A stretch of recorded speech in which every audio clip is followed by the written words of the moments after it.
Fun with magnets. Mohan and Simmons went to a place where they saw many heaps of waste materials. Something exciting was happening. A crane was going towards the heap of junk. The crane lowered a black block over a heap. It then began to move upwards. Guesses what happened? Many pieces of iron junk were sticking to the block as it moved upwards. They had just read an interesting book on magnets and knew quickly that there must be a magnet attached to the end of the crane which was picking up the iron from the junk yard. You might have observed magnets and you might have played with them. Have you observed stickers that remain connected to iron surfaces? Surfaces like the doors of refrigerators or almirahs into the holders. In some geometry boxes, the lid fits very tightly. When we close it, even without a locking system, such pin holders, stickers, and geometry boxes have magnets fitted inside them. If you have any one of these atoms, try to find out the location of magnets hidden in these. How magnets were discovered? It is said that a shepherd lived in ancient Greece whose name was Magnus. He used to take his herd of goats and sheep to the nearby mountains with him for grazing. He would always keep a thick stick with him to control his herd. The stick had a small piece of iron attached at one of its ends. One day he was surprised when he had to pull hard to free his stick from a rock the mountainside. He realized that the stick was being attracted by the rock. The rock was a natural magnet and it attracted the iron tip of the separates stick towards itself. It is used that this is how the natural magnet was discovered on the name of that separate. Such rocks were given the name magnetite. Magnetite contains iron, but some other people believe the magnetite was first discovered at a place named Magnesia.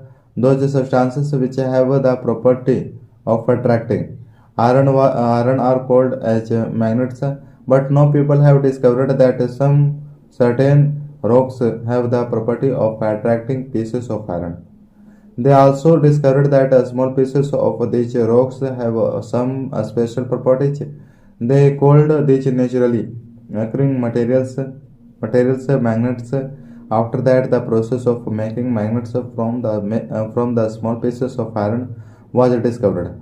Now these are called as artificial magnets. In these days, artificial magnets are made in various shapes. For instance, bar magnet, horseshoe magnet, cylindrical, or a ball-ended magnet. Activity 1. Take a plastic cup, fix it on a stand with the help of a clamp. Put a magnet inside the cup and cover it with a paper or any object so that the magnet is not visible to us. Now attach a yarn to be clip made of iron. Fix the other end of the yarn at the base of the sound.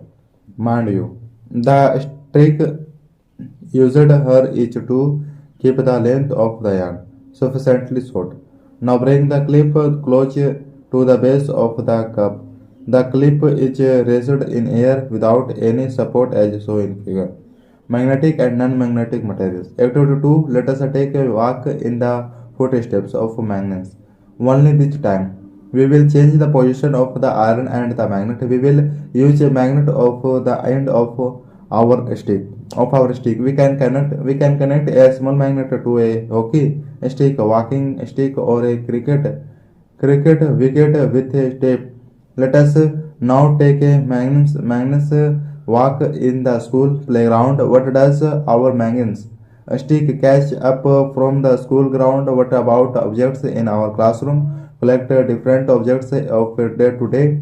use from your surroundings. Test the objects which you have collected with the magnet stick. You can also take another magnet, touch all these objects with it, and observe which objects stick to the magnet.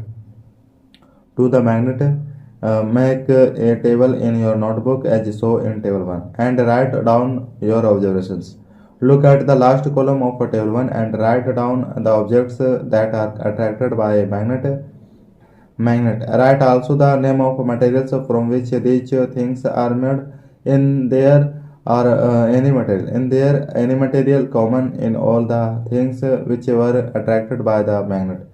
We see that a magnet attracts some materials, whereas some materials do not get attracted towards a magnet. Those materials which are attracted by a magnet are called magnetite materials. For example, nickel, iron, or cobalt. Those materials which are not attracted by a magnet are called non-magnetic materials. What materials did you get to be non-magnetic from the given table 1?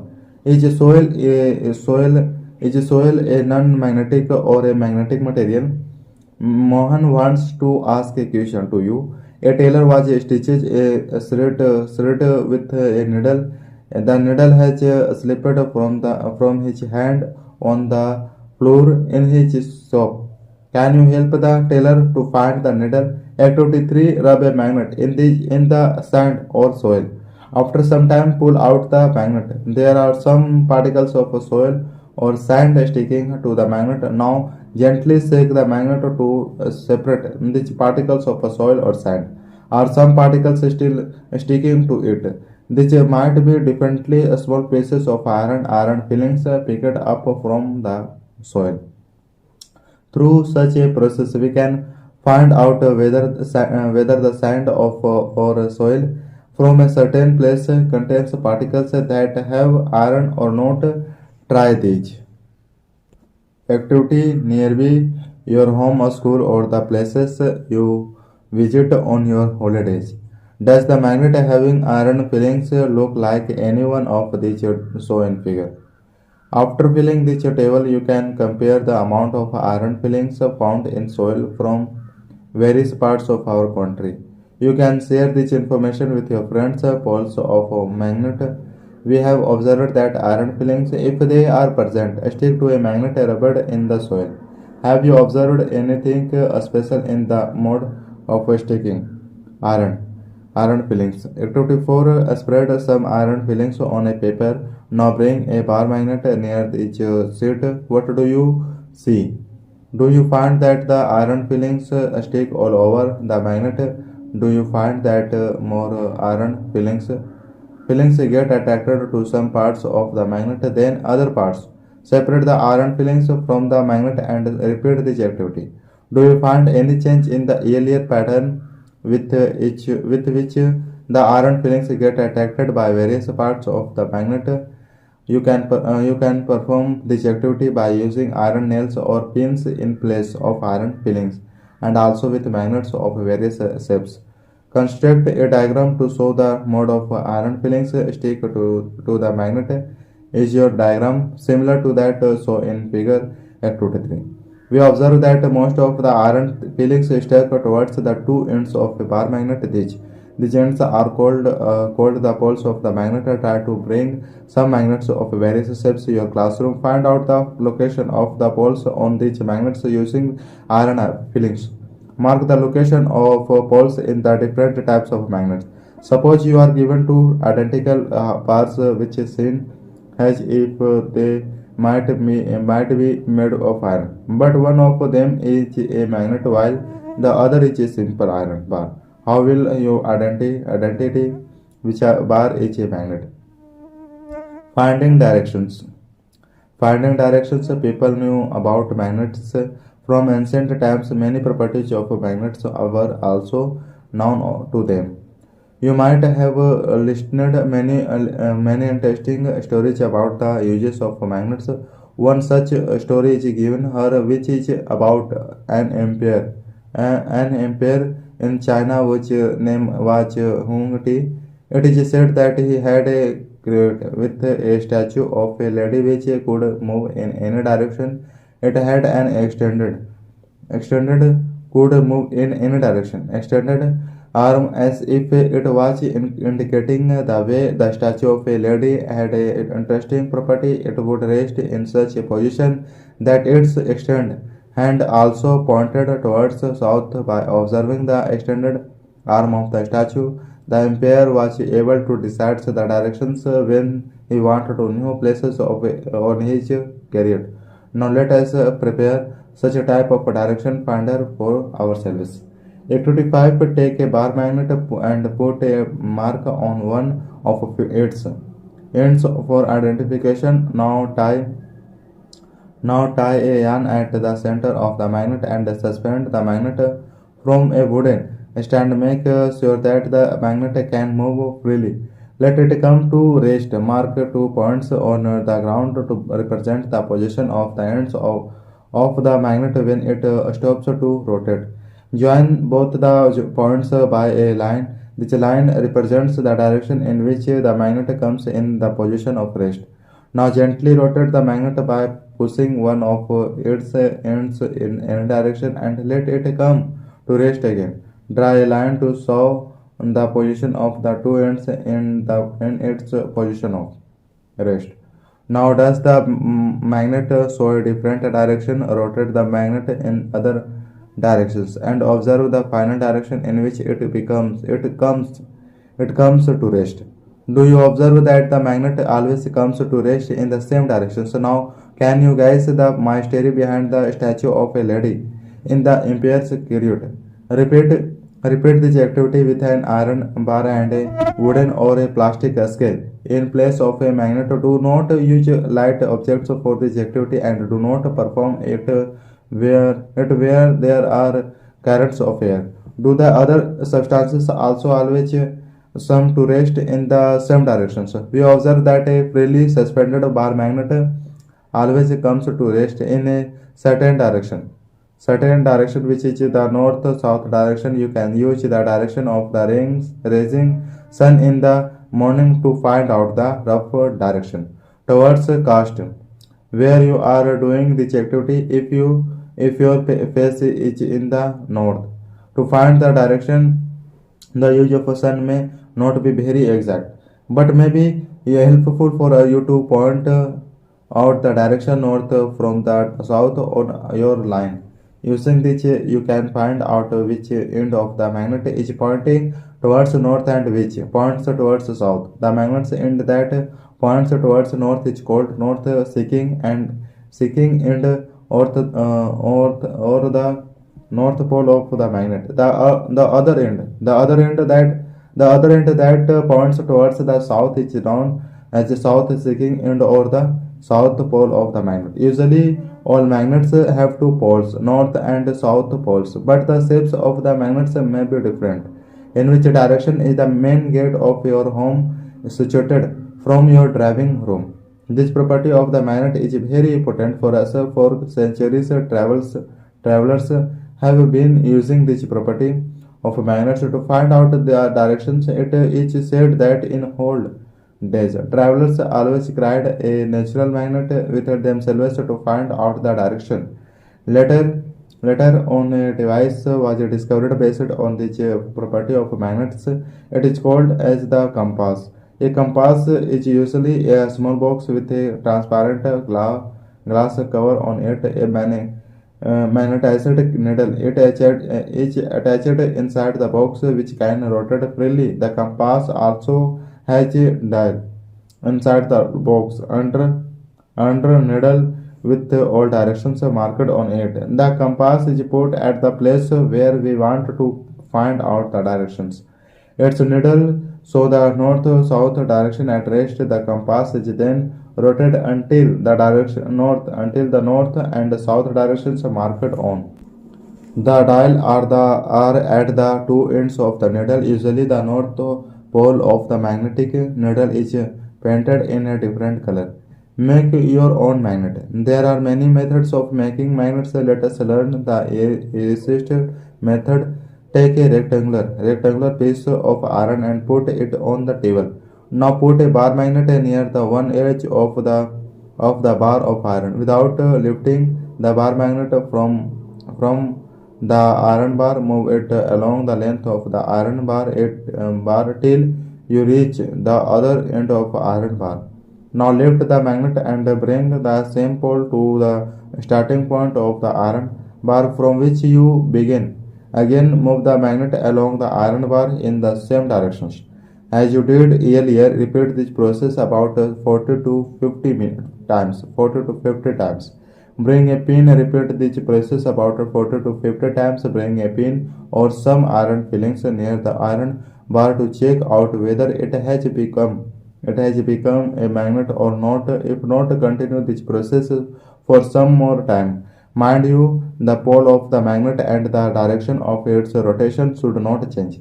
You can also use an iron needle, a nail, or a blade to convert them into a magnet.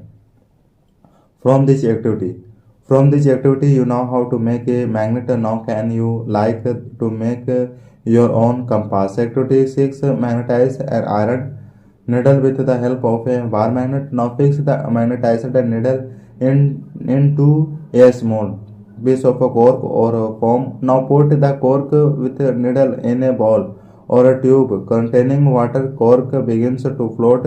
Mind you, the needle does not touch the water. Now you prepared compass is ready to work. Note the direction in which the needle points when the cork is floating. Push the cork in different directions. Note the direction in which the needle points. So again, when the cork starts to float without rotating, does the needle allows a point in the same direction when the cork stops rotating. Attraction and repulsion between magnets. We can play another interesting game with magnets. Take two small tow cars and label them X and Y. Put a bar magnet on top of each car along their length and attract them with rubber bands or tape. In car X, keep the south pole of the magnet towards its front side. Put the other magnet in opposite direction in car Y. Now put the two cars near one another. What do you observe? Do the cars remain still at their places? Do the cars run away from each other? Do they run towards each other? And write down your observations in table 3. Now put the toy cars closer to each other such that the back side of car X faces the front side of car Y. Do they move as before? Observe the direction in which the cars move now. After this, put the car X behind car Y and observe the direction in which they move. Repeat the activity by putting cars which their rear back sides facing each other. Note down your observations in each case. What do we now from this activity? Do the similar poles repel or attract each other? Similarly, what about opposite poles? Do they repel or attract each other? This property of the magnets can also be seen by suspending a magnet and bringing all the poles of another magnet near it one by one. Can you answer this question? What will happen if a magnet is brought near a compass? A few caution. All the magnets lose their properties if they are hammered, heated, or dropped from some height. Also, magnets become weak if they are not stored well. To keep them safe, bar magnets should also be kept in pairs with their opposite poles on the same side. They must be separated by a piece of wood or plastic, while two pieces of soft iron should be kept across their ends. To store the of horseshoe magnet, a piece of iron should be kept across its poles. Always keep the magnets away from casters, television, mobiles, a compact disc, CDs, music system, and the computer.